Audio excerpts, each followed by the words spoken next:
ప్రార్థన చేసుకున్నాము. మహాపరిశుద్ధుడైన మా ప్రియమైన పరలోకపు కన్న తండ్రి, ఘనమైన, శ్రేష్టమైన, ఉన్నతమైన నీ యొక్క గొప్ప నామానికి కృతజ్ఞతాస్తుతులు చెల్లిస్తూ ఉన్నాం తండ్రి. ఇప్పటివరకు పాటల ద్వారా నేను స్తుతించారు తండ్రి. మా ముందు ఉన్నటువంటి సమయంలో నీ జీవగ్రంథంలోని నీ మాటలు వింటుండగా మీరు తోడుగా ఉండండి, సహాయం చేయండి తండ్రి.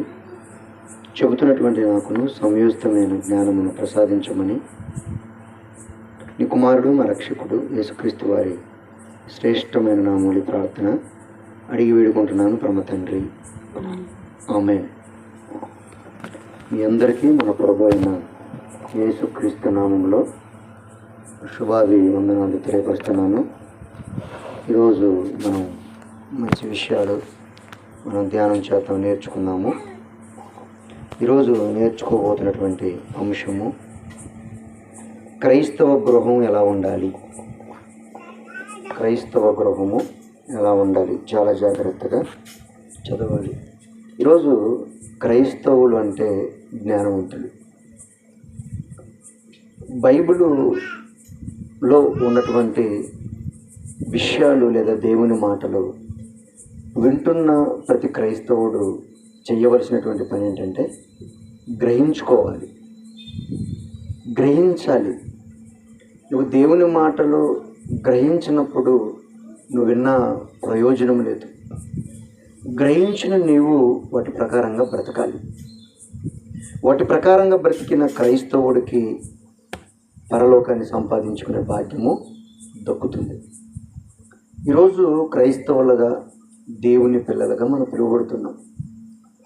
లోకంలో ఉన్నటువంటి మనిషి లేదా క్రైస్తవుడు కాకముందు క్రీస్తు మాటలు వినబడుతున్నప్పుడు మాటలకు లోబడి నీటి మూలముగా బాప్తిస్ము తీసుకొని క్రీస్తు రక్తములో పాపములు కడుక్కొని సంఘంలో చేర్చబడినటువంటి క్రైస్తవులు వారి యొక్క కుటుంబం లేదా వారి యొక్క గృహం లేదా వారి యొక్క ఇల్లు ఎలా ఉండాలి అని దేవుడు రాయించిన వేద గ్రంథమైనటువంటి బైబిలులో అనేక విషయాలను దేవుడు పొందుపరిచాడు. ఆ విషయాలను మనం ఆలోచన చేస్తే, ఆ విషయాలు మనం నేర్చుకోగలిగితే మన కుటుంబం ఎలా ఉంచుకోవాలనేది మనకు అర్థమవుతూ ఉంటుంది. కనుక క్రైస్తవ గృహం ఎలా ఉండాలి మనం బైబిల్లో నుంచి చూద్దాం. యోహాను సువార్త 12వ అధ్యాయము 3వ వచనం. యోహాను గారు రాసినటువంటి సువార్త 12వ అధ్యాయము 3వ వచనం. అప్పుడు మరియా మిక్కిలి విలువగల అచ్చ జటామాంసి అత్తరు ఒక సేరున్నర ఎత్తు తీసుకొని యేసు పాదాలకు పూసి తన తల వెంట్రుకలతో ఆయన పాదములు తుడిచెను. చాలు. ఏమండి, ఒక మరియా ఏం చేసిందంటే మిక్కిలి విలువగల అచ్చ జటామాంసి అత్తరు ఒక సేరున్నర ఎత్తు తీసుకొని యేసు పాదాలకు పూసి తన తల వెంట్రుకలతో ఆయన పాదములు తుడిచెను. ఆ ఇల్లు ఆ అత్తర వాసనతో నిండెను. అంటే ఇక్కడ భౌతికంగా ఒక స్త్రీ మరియా తను ఎంతో కష్టపడి సంపాదించిన సంపదతో ఏం చేసిందంటే ఒక అత్తరు కొన్నదంటండి. అత్తరు కొని ఆ అత్తరిని యేసు పాదాల మీద పోసి తన తల వెంట్రుకలు ఉంటాయి కదా, తల వెంట్రుకలతో తుడుస్తుంది. ఏమండి, యేసుక్రీస్తు వారంటే ఆమెకి ఎంత ప్రేమ ఒకసారి ఆలోచించండి. నిజంగా ఒక వ్యక్తిని ప్రేమిస్తే ఆ ప్రేమ కోసం ఏమైనా చేస్తారు కదా, ఏమైనా చేస్తారు. ఒక తల్లి తండ్రిని ప్రేమించవచ్చు, అంటే భర్తని. ఒక భర్త భార్యను ప్రేమించవచ్చు, పిల్లలు తల్లిదండ్రులను ప్రేమించవచ్చు, తల్లిదండ్రులు పిల్లలను ప్రేమించవచ్చు. ఒక ప్రియుడు ప్రేయసిని ప్రేమించవచ్చు, ప్రేయసి ప్రియుడిని ప్రేమించవచ్చు. ఇది భౌతికంగా ఈ లోకంలో ఉన్నటువంటి ఈ ప్రేమ. ఈ ప్రేమ కోసం ఒక భార్య భర్త కొరకు ఏమైనా చేస్తుంది, ఒక భర్త భార్య కొరకు ఏమైనా చేస్తుంది. పిల్లలు తల్లిదండ్రుల కొరకు ఏమైనా చేస్తారు, తల్లిదండ్రులు పిల్లల కొరకు ఏదైనా చేస్తారు. అది ప్రేమ. ఆ ప్రేమ ఎంతకాలం ఉంటుందంటే అది శాశ్వత కాలం ఉండే ప్రేమ కాదు. కానీ దేవుని ప్రేమ, క్రీస్తు ప్రేమ, ఇది శాశ్వత కాలం ఉంటుంది. ఈ స్త్రీ, ఈ మరి ఏం చేసిందంటే యేసును ప్రేమించింది. ఎంత ప్రేమ లేకపోతే తన కష్టపడి సంపాదించిన సంపదతో అత్తరు చీస కొనుక్కొని ఆ అత్తరును యేసు పాదాల మీద పోసి తన జుట్టుతో తుడుస్తుందంటే ఎంత ప్రేమ ఉండాలి క్రీస్తుకి. ఆ ప్రేమ ఈరోజు స్త్రీలకు కానీ పురుషులకు కానీ ఉందంటారా? ఒక్కసారి ఆలోచించండి. ఆ ఇల్లంతా అత్తరుతో నిండిపోయి చక్కటి ఒక సువాసనతో నిండిపోయిందంట ఆ ఇల్లు. అంటే ఏమర్థమవుతుంది? సువాసన గల ఇల్లుగా మారాలి, ఉండాలి ఆ గృహం. క్రైస్తవుని కుటుంబం ఎలా ఉండాలంటే సువాసన. ఏదో ఒక అత్తరు తీసుకొని ఇల్లంతా చల్లుకోవని చెప్పట్లేదు మీకు నేను. నువ్వు దేవుని మాటలు నువ్వు విని ఆ మాటల ప్రకారంగా నువ్వు బ్రతకగలిగితే నీ కుటుంబం ఎలా ఉంటుందంటే సువాసన గల కుటుంబంగా ఉంటుంది నీ ఇల్లు చాలా చక్కటి వాసన, పరిమళ వాసనతో వెదజల్లుతూ ఉంటుంది నీ ఇల్లు. ఎప్పుడు? నీవు దేవుని వాక్యాన్ని గనక నువ్వు చక్కగా పాటించగలిగితే, నేర్చుకొని వాటి ప్రకారంగా నువ్వు బ్రతకగలిగితే. మరియ చూడండి, ఎంతో ధనాన్ని వెచ్చించి అత్తరు బుడ్డి కొనుక్కొచ్చిందంటే అక్కడ క్రీస్తు పట్ల తనకున్నటువంటి ప్రేమ కనపడుతుంది. ఈ లోకంలో ఉన్న ప్రేమలు అశాశ్వతం అనుకుంది. ఈ లోకంలో ఎవరికి ఏది పెట్టినా అది అశాశ్వతం అనుకుంది. శాశ్వతమైనది క్రీస్తు ప్రేమ.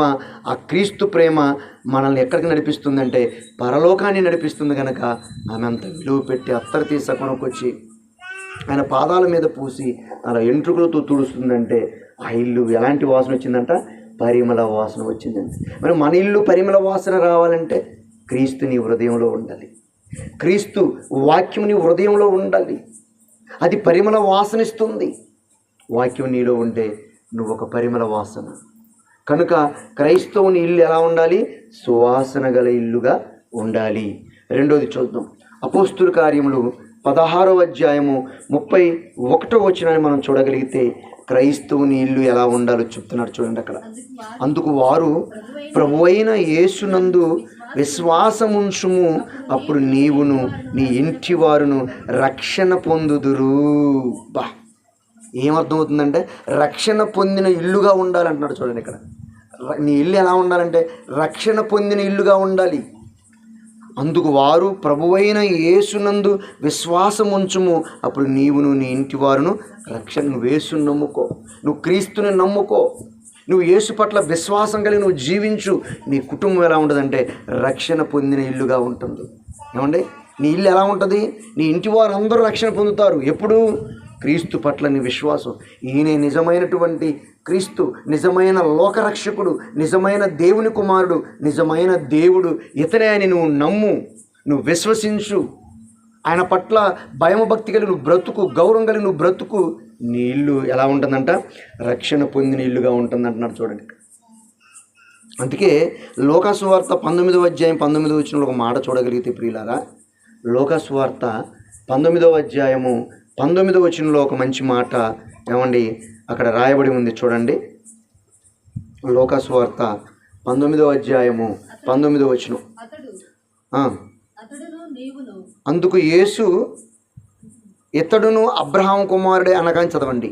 అందుకు యేసు ఇతడును అబ్రహాము కుమారుడే, ఎందుకనగా నేడు నీ ఇంటికి రక్షణ వచ్చి ఉన్నది అన్నాడు చూడండి. ఎవరా అబ్రహాం కుమారుడు అంటే? ఎవరు? జక్కయ్య, పొట్టి జక్కయ్య అంటాం కదా.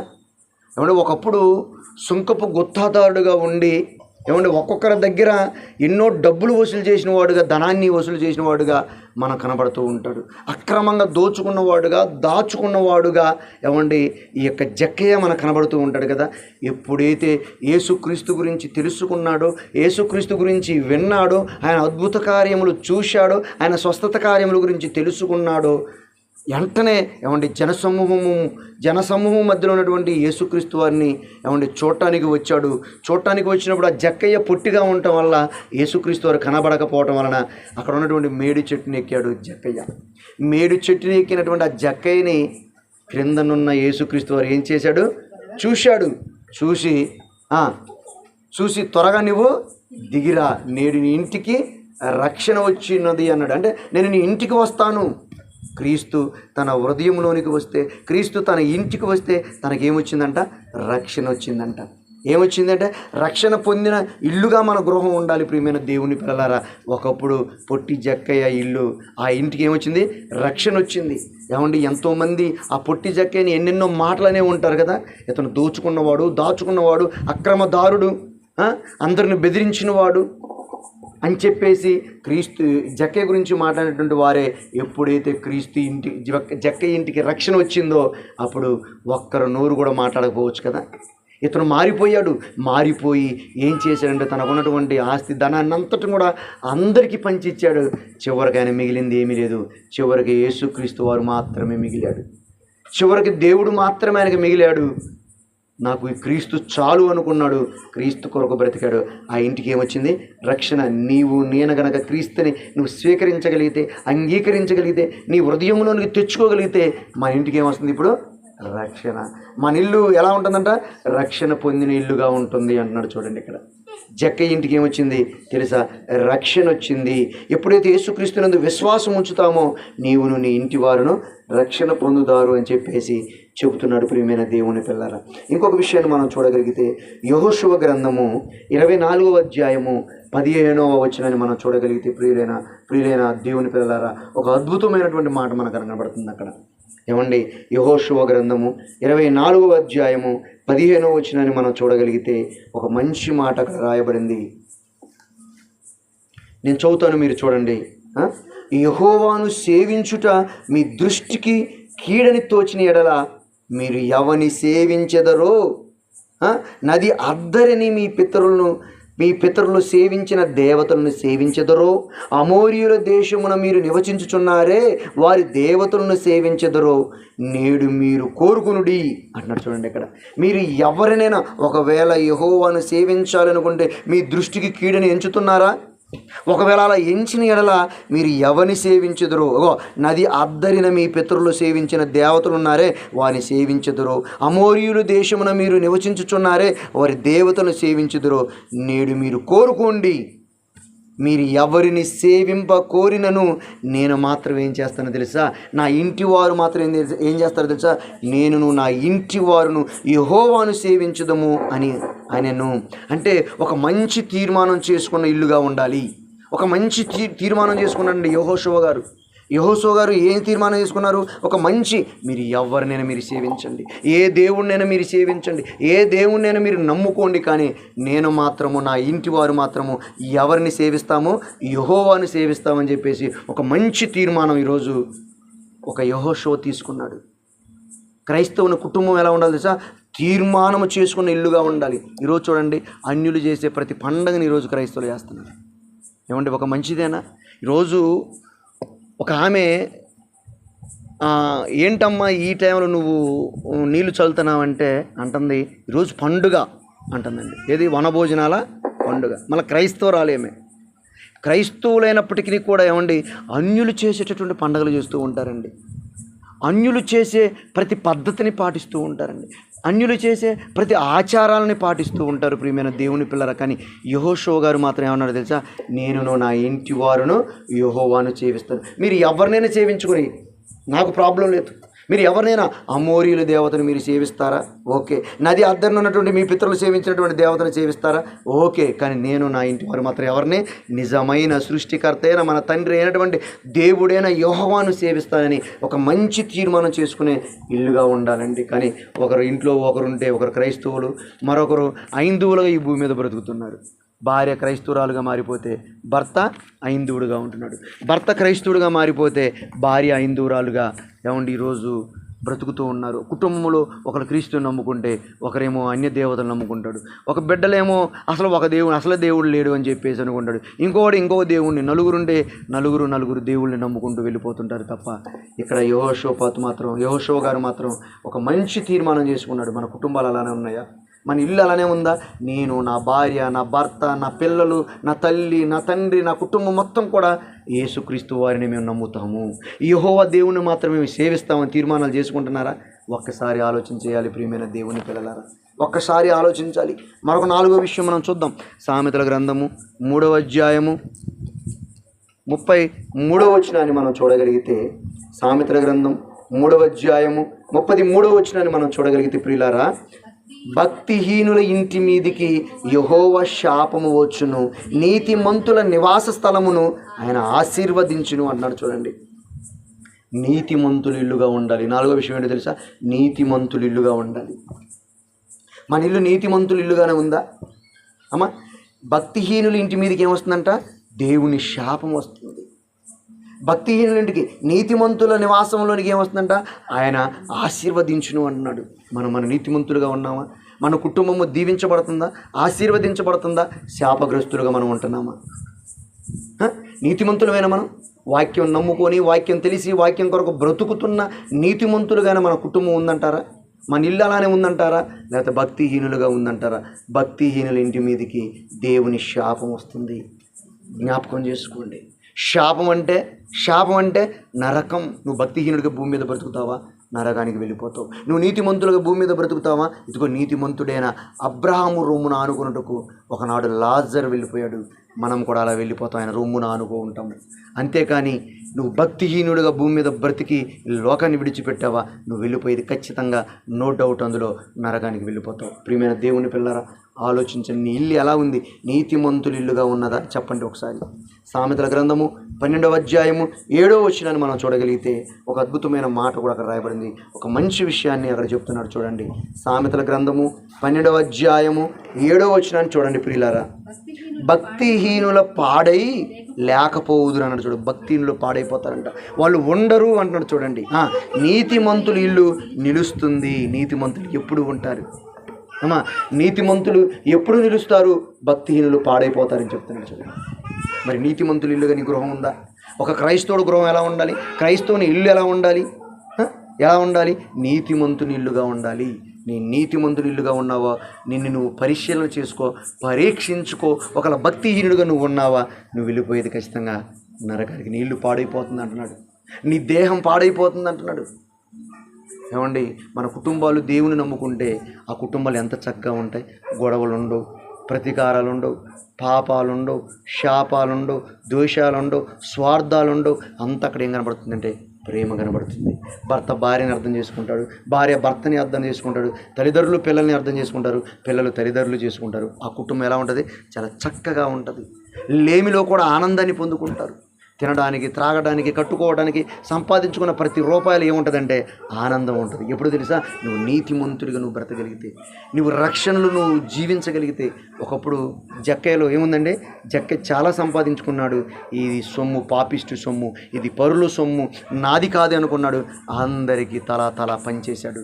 చివరికి ఆయన మిగిలింది ఏముందంటే ఏమీ లేదు, క్రీస్తు మాత్రమే మిగిలాడు. అందులో ఆనందాన్ని ఎన్నుకున్నాడు. ప్రియమైన దేవుని పిల్లరా, ఈరోజు దేవుని పిల్లగా క్రైస్తవులుగా నిజమండి మనం కనుక వాక్యంలో ఉండగలిగితే నీకున్న రూపాయితో నువ్వు సంతృప్తి పడతావు, చాలా సంతోషపడతావు, నీ జీవితం ఆనందంగా గడిచిపోతుంది. నీ కుటుంబం నీతిమంతుల కుటుంబం జాబితాలో ఉంటుంది. నువ్వు చివరికి ఎక్కడికి వెళ్ళిపోతావు అంటే పరలోకానికి వెళ్ళిపోతావు. సామెతల గ్రంథము 15వ అధ్యాయము 6వ వచనంలో చెబుతున్నాడు. చూడండి ఆ మాట. సామెతల గ్రంథము 15వ అధ్యాయము 6వ వచనంలో చెబుతున్నటువంటి మాట మనం చూడగలిగితే ప్రియులారా, నీతిమంతుని ఇల్లు గొప్ప ధననిధి, భక్తిహీనునికి కలుగు వచ్చుబడి శ్రమకు కారణం అన్నాడు.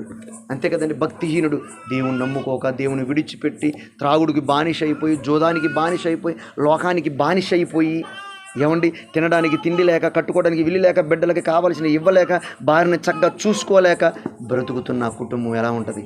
శ్రమల పాలవుతుంది అని చెప్తున్నాడు. చూడండి, భక్తిహీనునికి కలుగు వచ్చుబడి శ్రమకు కారణము. నువ్వు భక్తిహీనుగా బతికావా? నువ్వు లోకంలో బ్రతుకుతున్నావా? ఒక త్రాగుబోతుగా నువ్వు బ్రతుకుతున్నావా? ఒక తిరుగుబోతుగా నువ్వు బ్రతుకుతున్నావా?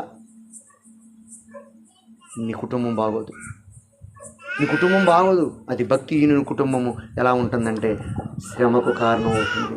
అంతే కదా, నువ్వు సంపాదించింది నువ్వే త్రాగితే నీ పిల్లలు ఏం తినాలి, నీ భార్య ఏం కట్టుకోవాలి,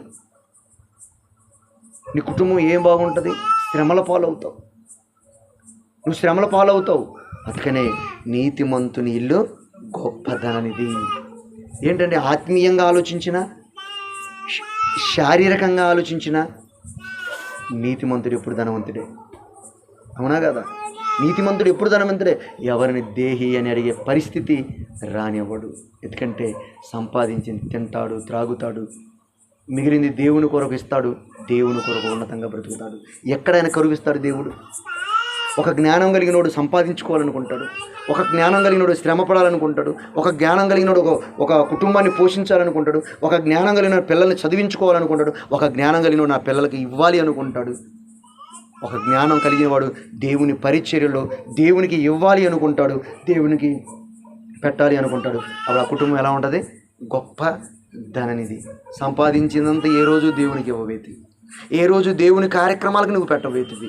నిన్ను దేవుడు ఏ విధంగా దీవిస్తాడు, ఏ విధంగా నిన్ను ఒక గొప్ప ధనవంతుడిగా నిన్ను ఉంచుతాడు ఒక్కసారి ఆలోచించండి.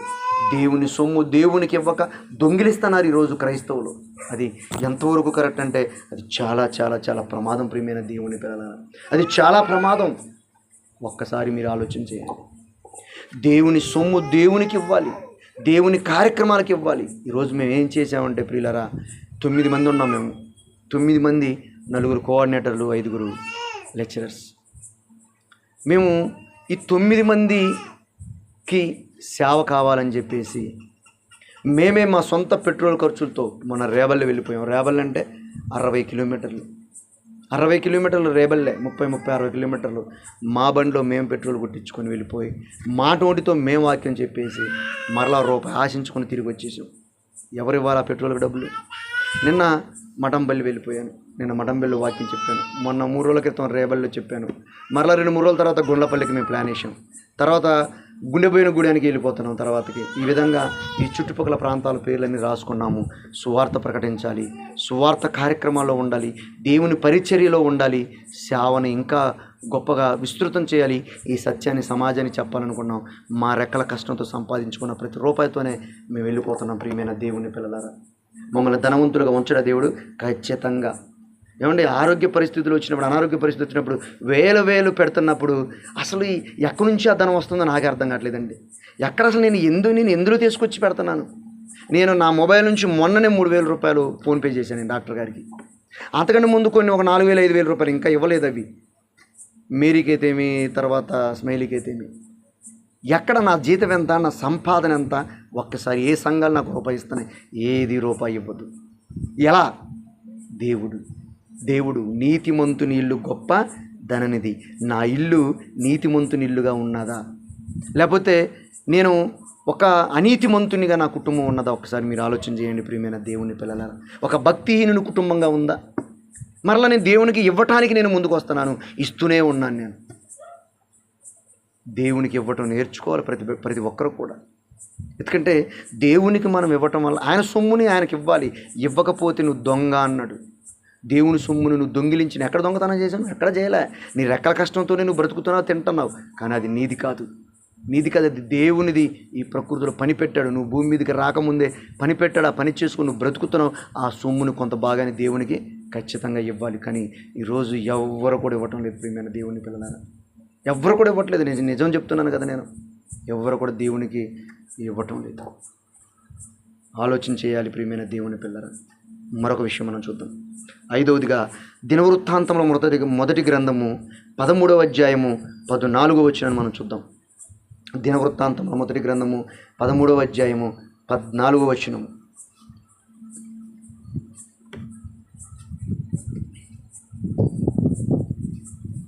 దొరికిందా? మీ బైబిల్లో దినవృత్తాంతాల గ్రంథం లేదా? ముందుగా చదవండి. దినవృత్తాంతంలో మొదటి గ్రంథము 13వ అధ్యాయము 14వ వచనం. 13వ అధ్యాయము 14వ వచనం. దేవుని మందసము ఒబేదేదోము ఇంటిలో అతని కుటుంబమునొద్ద 3 నెలలుండగా యెహోవా ఒబేదేదోము ఇంటి వారిని అతని సొత్తంతటిని ఆశీర్వదించెను. ఆశీర్వాదకరమైన ఇల్లుగా ఉండాలి నీ ఇల్లు. ఒక క్రైస్తవుని కుటుంబం ఎలా ఉండాలో తెలుసా? ఆశీర్వాదకరముగా ఉండాలి. ఉందా?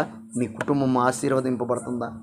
నీ కుటుంబం ఆశీర్వదింపబడాలంటే దేవుని మందసము ఓబేదేదు ఇంట్లో ఉంది.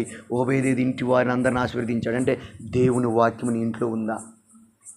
చదువుతున్నావా నువ్వు దేవుని వాక్యాన్ని? వింటున్నావా నువ్వు దేవుని మాటలను? ప్రతిరోజు ప్రతి వారం నువ్వు ఆశీర్వదించబడాలంటే ఎలా నిన్ను ఆశీర్వదిస్తాడు దేవుడు? ఎలా? ఏ రకంగా? కనీసం వారంలో 1 గంట 2 గంటలు దేవుని సన్నిధిలో గడపలేని ఒక దౌర్భాగ్య పరిస్థితులు ఈరోజు క్రైస్తవ్యం కనపడుతుందండి. చాలా సిగ్గుసేటండి, సిగ్గుసేటు. మేము ఇంట్లో హెల్త్ బాగలేకపోయినా ఖచ్చితంగా సోడపిల్ల ఆరాధనకి వెళ్ళిపోతామండి. మీరు నమ్మండి, నమ్మకపోండి. నమ్మాలి, నమ్మకపోవడం ఏంటి? హెల్త్ మంచం మీదించి లేవలేని పరిస్థితులు ఉంటే తప్ప చేతికి క్యానలు పెట్టుకున్న ఆరాధనకు వెళ్ళాలి. ఏమనుకుంటున్నారు? బతుకుతాం అసలు మనం? గ్యారంటీ ఉందని జీవితానికి? గుండెల ఆవలింతలైపోతున్నాయండి. గుండెల్లో అసలు గుబులు భయం పుట్టుకొస్తుంది. బండ్ల మీద వస్తున్నా, ఏదైనా దూర ప్రాంతాలకు నైట్ పూట వెళ్తున్నా.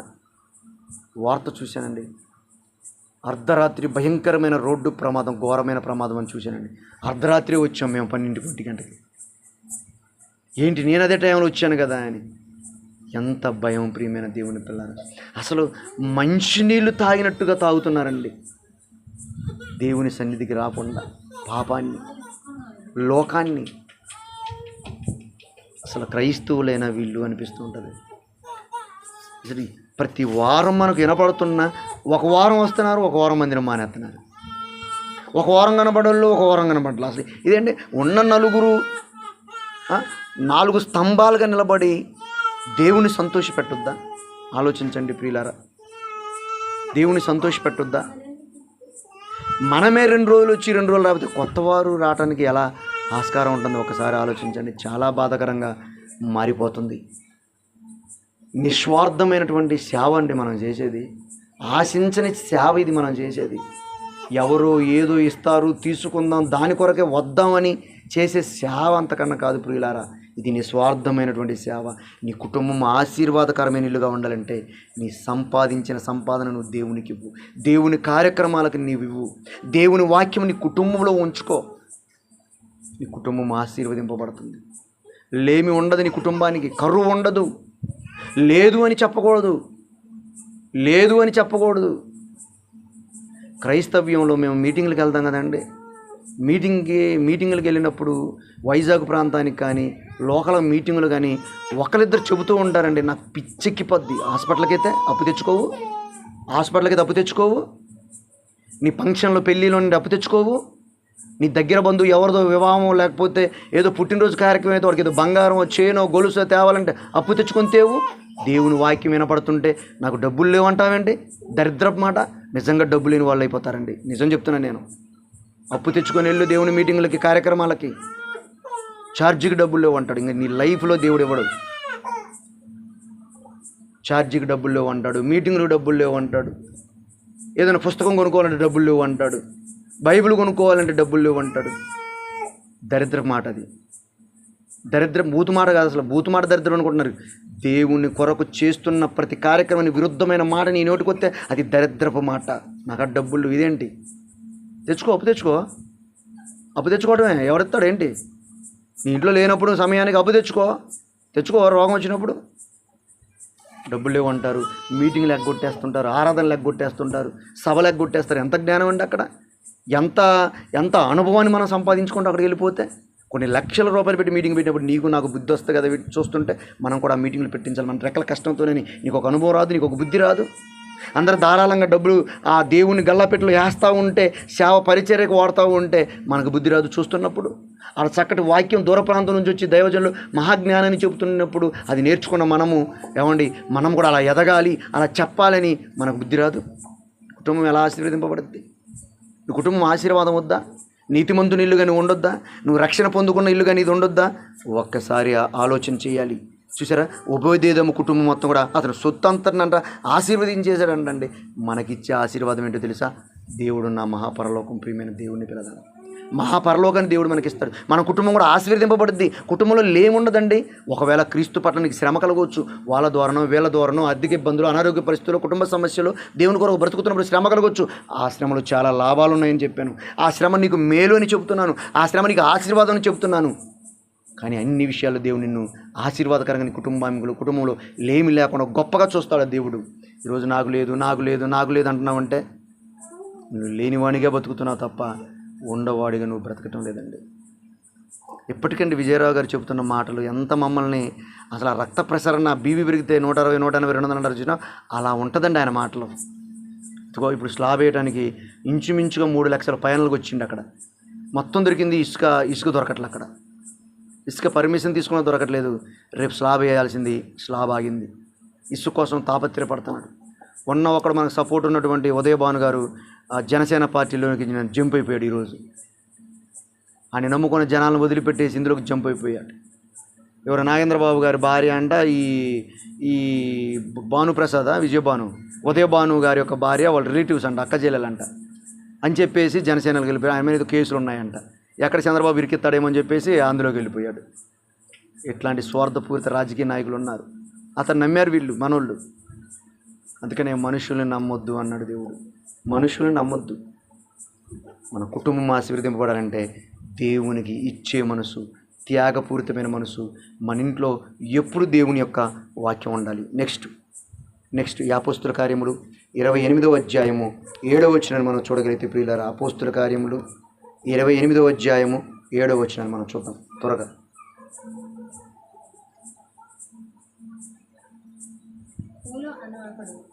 పోప్లి అను ఒకడు ఆ ద్వీపములలో ముఖ్యుడు, అతనికి ఆ ప్రాంతములో భూములుండును. అతడు మమ్మను చేర్చుకొని 3 దినాలు స్నేహభావంతో ఆతిథ్యం ఇచ్చాడంటండి. ఎవరికి ఈ మంచి మనసు? ఒక్క పూట భోజనం పెట్టండి. ఏవో ఈ చెప్తున్నానని మీరు పెట్టాలని కాదు కానండి, దేవుని మనసు నేను చెప్పాలండి, చెప్తున్నాను. దేవుని వాక్యాన్ని నేను చెబుతున్నాను. నాకు అవసరతే లేదు, నేను ఎప్పుడు అలా కోరుకునేవాడిని కూడా కాదు. కానీ ఈ మనసు రావాలండి, మనసు రావాలి. ఒక ఆమె ఈరోజు భోజనానికి పిలిచింది రంగనాథపాలెంలో. అసలు భోజనం చెప్పలే నాకు. ఒకసారి ఇంటికి రండి అయ్యగారు అన్నది. అంటే ఆమె ఎప్పుడు కూడా ప్రార్థన చేయించుకొని వెళ్ళి పంపిస్తుంది. అలాంటిది వంటగారు పోయి చాలా సేపు వెలుగుతుంది. రామ్మ ప్రార్థన చేసి వెళ్ళిపోతారమ్మ నేను పిలుస్తుంటే, ఎక్కడయ్య గారు ప్రార్థన చేసి వెళ్ళిపోయేది, భోజనం చేయాలి ఉండు అంటుంది. తిన్నదాకా పట్టుబట్టి ప్రార్థన చేసుకున్నప్పుడు పంపించింది ఆమె. సంవత్సరానికి ఒకసారైనా తినరాయ్య గారు మా ఇంట్లో అంటున్నాను. ఎక్కడ తిన్నా నేను లేచి వచ్చానుగా. ఏమంటే 4 నెలలకు ఒకసారైనా తినరా, 6 నెలలకు ఒకసారైనా తినరా, సంవత్సరానికి ఒకసారైనా తినరా? తినాలయ్య గారు, మీరు తింటే మాకు ఆశీర్వాదం. పిచ్చి. ఇక్కడ చూడండి, ఈ అపోస్తులైనటువంటి పౌలండి, పోప్లి అని ఒకడంట ఆ ద్వీపములో ముఖ్యుడంటండి. అతనికి ఆ ప్రాంతంలో భూములుండును. అతడు మమ్మను చేర్చుకునంట 3 దినాలు స్నేహభావంతో ఆతిథ్యం ఇచ్చాడండి. ఈ మనస్సు కూడా మనం రావాలి. ఆతిథ్యం ఇచ్చే ఇల్లుగా ఉండాలి. ఎందుకు వచ్చాడు రా బాబు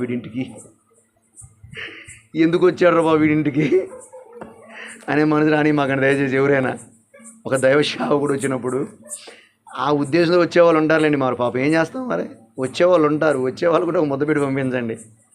అందరు నాకు ఒక చెప్పమాకండి, కానీ ఆ మనసు ఉండాలి అంటాను నేను. ఆతిథ్యం ఇచ్చే ఇల్లుగా ఉండాలి ఒక క్రైస్తవుని కుటుంబం. పోపులు అని ఒకడు ఏం చేస్తున్నాడు, ఆతిథ్యం ఇచ్చాడా? 3 రోజులు ఇచ్చాడంట. ఒక్క రోజు కాదు, 3 రోజులు స్నేహభావంతో ఆతిథ్యం ఇచ్చిన ఇల్లుగా ఉండాలి. ఒక్క పూట భోజనం పెడితే ఆ కుటుంబం ఎంత ఆశీర్వదింపబడుద్దండి. అంటాడు క్రీస్తు అంటాడు, గిన్నెడ చన్నీళ్ళు ఇచ్చిన ప్రతిఫలం పోదు అన్నాడండి. మంచినీళ్ళు కూడా ఇచ్చేవాళ్ళు లేరు ఈరోజు. ఎవరి బాటిల్ వాళ్ళు, ఎవరి తిండి వాళ్ళది, ఎవరి మంచి వాళ్ళది. అంతే నిజం. అంటే నా గురించి కాదు, నాలాంటి సేవకులు చాలామంది ఉన్నారు బైబిల్ ఓపెన్ సిటీలో. మేము ఎవరో ఇస్తారని కాదండి, ముందు ఇంపార్టెంట్ ఏంటంటే పరలోకం సంపాదించుకోవాలి ఫస్ట్. ఎప్పుడు పోతామో తెలియదు, కానీ నేర్పాలండి, ఇవన్నీ నేర్పాలి. నేను ఎప్పుడు కూడా మీకు ఇచ్చే విషయం గురించి చాలా తక్కువ అండి నేర్పటం. మా అంటే దేవుని పని చేయండి, దేవునికి ఇవ్వండి, చర్చికి ఇవ్వండి అంటున్నాను తప్ప ఇలాంటి నేర్పలేదండి. నేర్పాలి. నేను ఇవన్నీ చెప్పకపోవడం వల్ల ఒక ఫాస్ట్ గారు అన్నాడు, జేమ్స్ మీ సంఘాలకు వచ్చి నేను చెప్తానంటున్నాడు ఆయన. నాకు చెప్పడం రాకనా? నాకు చెప్పడం తెలియకనా?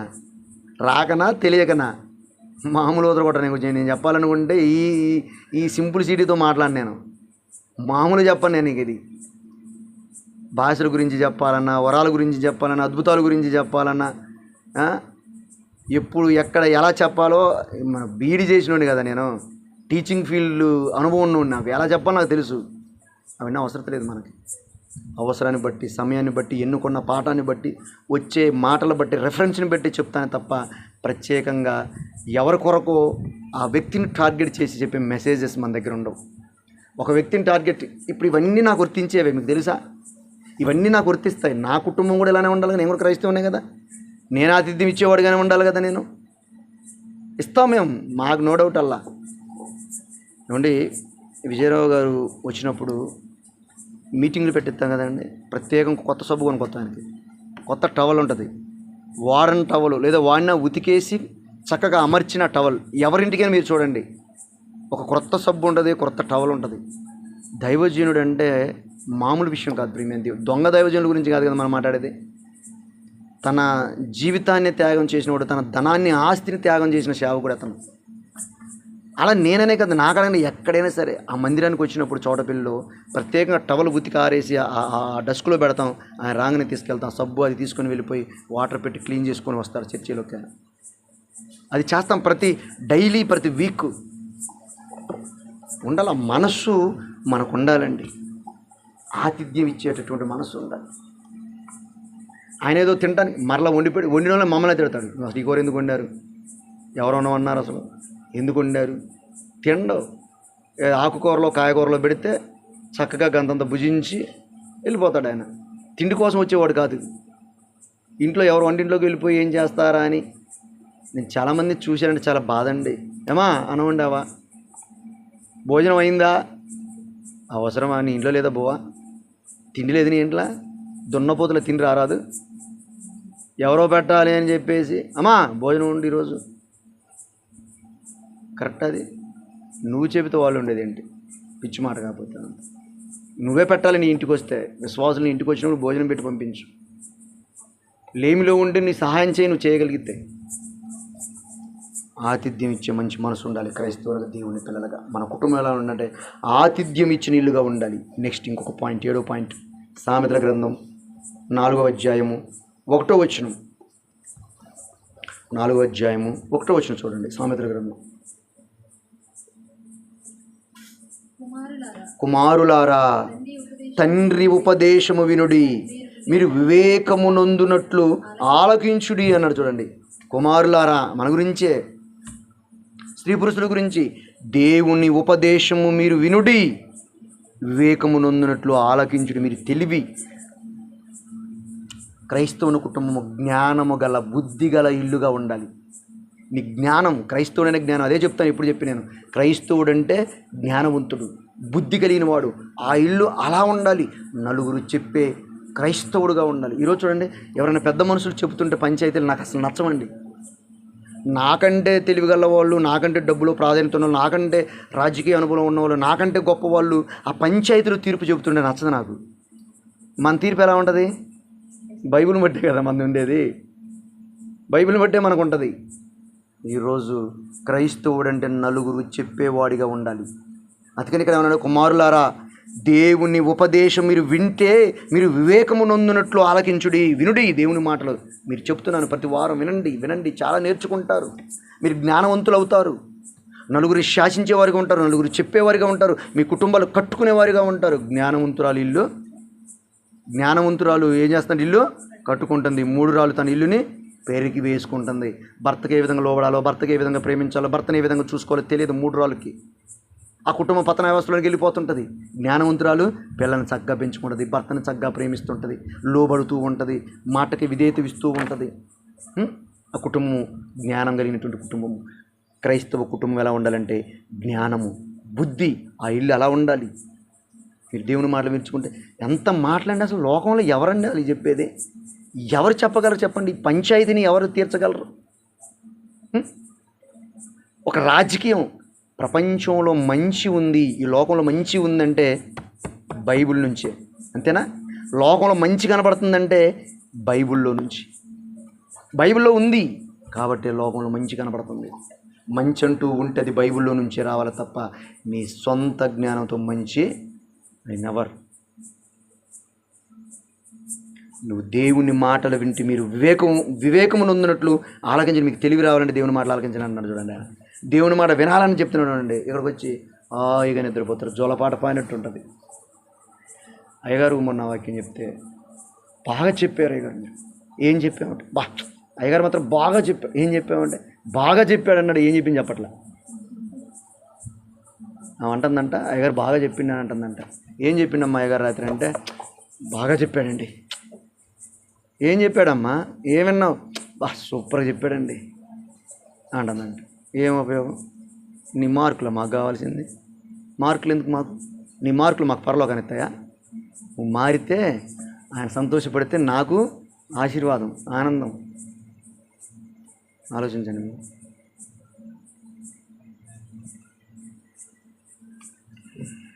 మత్తయి సువార్త 7వ అధ్యాయం 24వ వచనం. మత్తయి సువార్త 7వ అధ్యాయం 24వ వచనం. ఆయన అక్కడి నుండి లేచి తూరు సీదోనులో ఉన్న ప్రాంతంలో ఒక ఇంట ప్రవేశించాడు. మత్తయి సువార్త 7:24 చదువు. ఆయన అక్కడి నుండి లేచి తూర్పు సీదోను ప్రాంతంలోకి వెళ్ళి ఒక ఇంట ప్రవేశించి ఆ సంగతి ఎవరికి తెలియకుండా కోరిని కానీ ఆయన మరుగై ఉండలేకపోయింది. పవిత్రాత్మలు పట్టుబడిన చిన్న కుమార్తె కదా. మత్తయి సువార్త 7:24 ఉంది మాట. కాబట్టి నా మాటలు విని ఉందా? నేను తప్పు రాసినేమనుకుంటాను. నేను బైబిల్ తీయబోతాను అందుకని చదువు. కాబట్టి ఈ నా మాటలు విని వాడు చొప్పున చేయు ప్రతి వాడును బండ మీద తన ఇల్లు కట్టుకొనిన బుద్ధిమంతుని పోలియుండును. నువ్వు దేవుని మాటలు ఏంటి బండ మీద ఇల్లు కట్టుకుంటావు, నీ ఇల్లు బుద్ధిమంతుని వలె ఉంటుంది. అంటే ఒక క్రైస్తవుని కుటుంబం ఎలా ఉంటే జ్ఞానము కలిగిన కుటుంబంగా ఉండాలి, బుద్ధి కలిగినటువంటి కుటుంబంగా ఉండాలి. బండ మీద ఈ నా మాటలు విని వాడు చొప్పున చేయుసు ప్రతి వాడు కూడా ఎలా ఉంటాడంట? బండ మీద తన ఇల్లు కట్టుకున్న బుద్ధిమంతుని పోలి ఉండును. బండ అంటే క్రీస్తు. వాక్యం మీద కట్టుకోవాలి నీ ఇల్లు. ఇసుకలో కట్టుకుంటే ఇల్లు ఉంటుందా? కూలిపోద్ది. అంటే అద్భుతాల మీద, స్వస్థతల మీద, లోక సంబంధమైన కార్యాల మీద ఇల్లు కట్టుకున్నాం అనుకోండి. మీరే ఆలోచించండి. ఇప్పుడు రోగం నయమైందని దేవుని నమ్ముకున్నాం, ఇంకా రోగం రాదా? చెప్పండి. రోగం నయమైపోయింది కాబట్టి నువ్వు దేవుని నమ్ముకున్నావు, మంచిదే. ఇంక రోగం రాదా? అది అందుకనే అవి ఇంపార్టెంట్ కాదు. మనకి ఏది ఇంపార్టెంట్ అంటే వాక్యం ఇంపార్టెంట్. ఎందుకంటే ఆ వాక్యం మనల్ని పరలోకం నడిపిస్తుంది. ఆ వాక్యము నీలో ఉందా ఆలోచించు. వాక్యం నీలో ఉందా ఆలోచించు. నీ ఇల్లు ఎలా ఉండాలి? క్రైస్తవుని కుటుంబం ఎలా ఉండాలంటే జ్ఞానము గల బుద్ధి గల ఇల్లుగా ఉండాలి అన్నాడు. 8వదిగా మనం చూస్తే సామెతల గ్రంథం 14వ అధ్యాయం 11వ వచనం. త్వరగా ముగిస్తాను. సామెతల గ్రంథము 14వ అధ్యాయం 11వ వచనం చూడండి.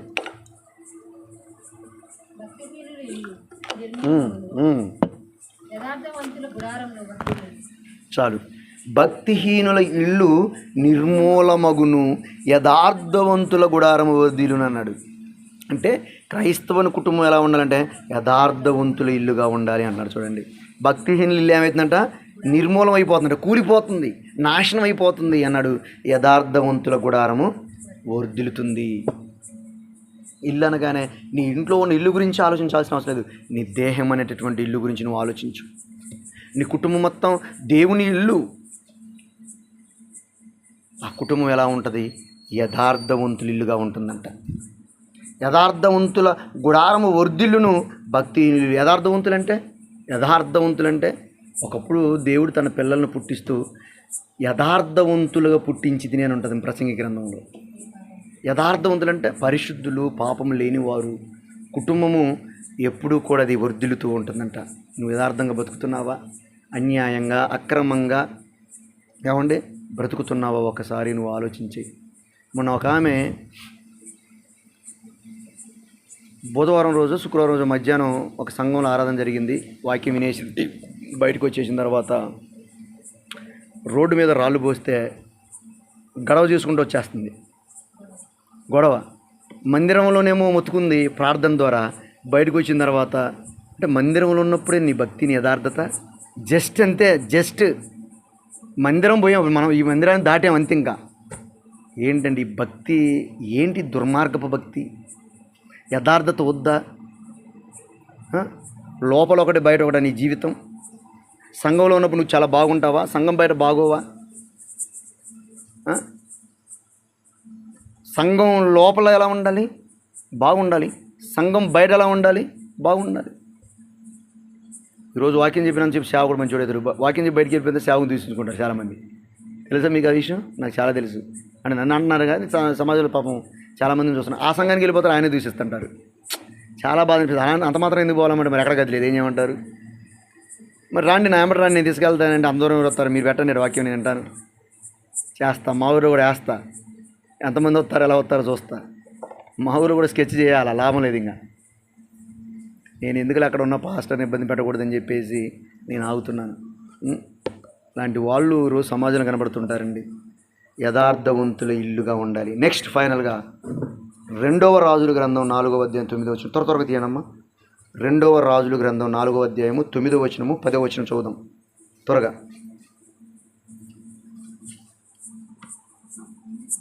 రాజులు 2వ గ్రంథము 4వ అధ్యాయము 9వ వచనం ముగిస్తాం చూడండి. రాజుల 2వ గ్రంథము 4వ అధ్యాయం 9వ వచనం. కాగా ఆమె తన పెనిమిటిని చూసి మన యొద్దకు వచ్చుచూ పోచున్నవాడు భక్తిగల దైవజనుడని నేను ఎరుగుదును. కావున మనము అతనికి గోడ మీద చిన్న గది కట్టించి అందులో అతని కొరకు మంచము, బల్ల, పీట దీపము, స్తంభము ఉంచుదుము. అతడు మనము యొద్దకు వచ్చినప్పుడల్లా అందులో బస చేయొచ్చు వచ్చునని చెప్పాను. ఏమర్థం చెప్పింది ఇక్కడ? ఒక క్రైస్తవ కుటుంబం ఎలా ఉండాలి తెలుసా? ఆశ్రయాన్ని ఇచ్చే ఇల్లుగా ఉండాలి. నీ కుటుంబంలో ఒక సేవకుడికి ఆశ్రయం ఇస్తున్నావా? ఇక్కడ చూడండి, తన పెనిమిటితో చెబుతుందంటే ఆమె ఎంత భక్తిపరురాలు. ఆమె చెబితే పెనిమిటి విన్నాడా? ఈరోజు భార్య చెబితే భర్తలు వినేవాళ్ళు ఉన్నారమ్మా? వినేవాళ్ళు లేరు. కానీ ఈ భార్య చెబితే భర్త వినదంటే ఈమె ఎంత మంచి గుణవంతురాలో, ఎంత మంచి మనసో ఒక సేవకుని ఎంత చేర్చుకుంటుందో చూడండి. వాళ్ళ ఇంటి మీద ఒక ఇల్లు గోడ గది కట్టి, ఒక చిన్న గది కట్టి అందులో బైబిల్ చదువుకోవడానికి, పడుకోవటానికి, ఏమండి అన్నీ ఏర్పాటు చేద్దాం మనం అని తన భర్తకు చెబుతున్నది. ఒక సేవకుడు గురించి ప్రియమైన దేవుని పిల్లరా, ఒక సేవకుడు ఎవరైనా సేవకుడు ఎవరు చదవండి ఉంటుంది అందులో. ఎవరు సేవకుడు కనపడ్డాడు అక్కడ? ఏమైనా బైబిల్ తీరా? బైబిల్ తీయండి, అక్కడ కనబడుతుంటుంది. ఎవరున్నారు? ఏ సేవ ఏంది?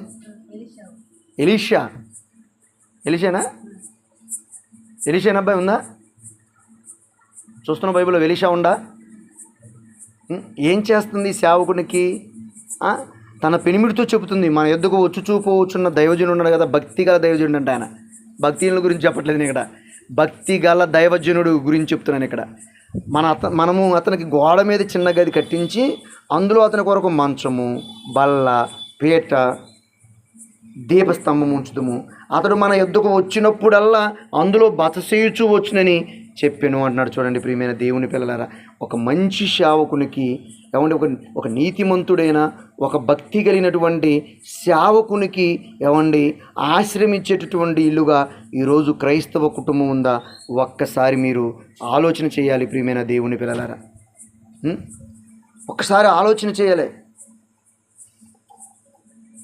ఒక ఎలీషా ఒక భక్తిపరుడు అండి, ఒక మంచి దైవజనుడు ప్రియమైన దేవుని పిల్లరా. ఒక భక్తిగల దైవజనుడికి ఆశ్రయం ఇచ్చిన ఇల్లుగా ఏమండి ఒక క్రైస్తవ కుటుంబం ఉండాలి.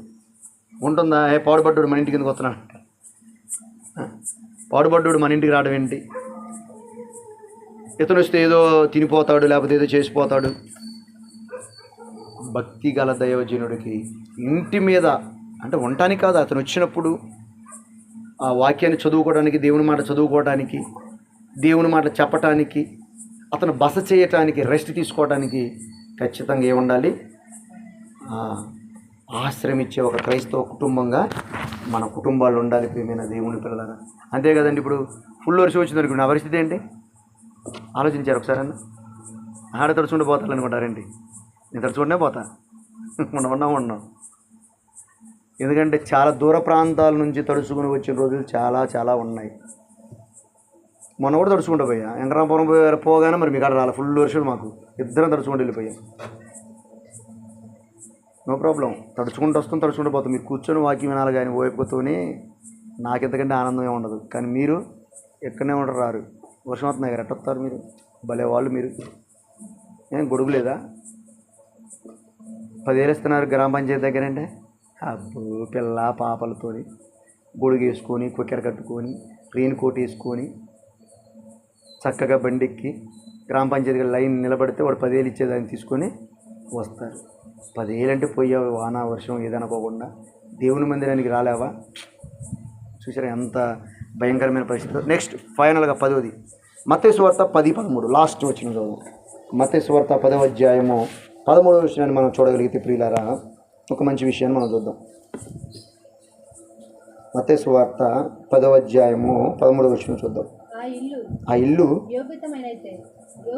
యోగ్యమైనదైతే, ఆ ఇల్లు అంటే యోగ్యమైన ఇల్లుగా ఉండాలి. గుర్తుపెట్టుకోండి మీరు. ఎలా ఉండాలమ్మా మీ ఇల్లు? మన ఇల్లు క్రైస్తవుల కుటుంబము, లేదా క్రైస్తవుల గృహము, లేదా క్రైస్తవుల ఇల్లు ఎలా ఉండాలో ఇక్కడ చెప్తున్నాడు. ఎలా ఉండాలంటే యోగ్యమైన ఇల్లుగా ఉండాలన్నాడు. ఆ ఇల్లు యోగ్యమైనదైతే మీ సమాధానము దాని మీదికి వచ్చును, అది అయోగ్యమైనదైతే మీ సమాధానం మీకు తిరిగి. మంచి మాట కదా. యోగ్యమైన అర్హత సంపాదించుకున్న ఇల్లు ఒక యోగ్యమైనదిగా ఉండాలి. క్రైస్తవ కుటుంబం ఎన్ని అర్హతలండి.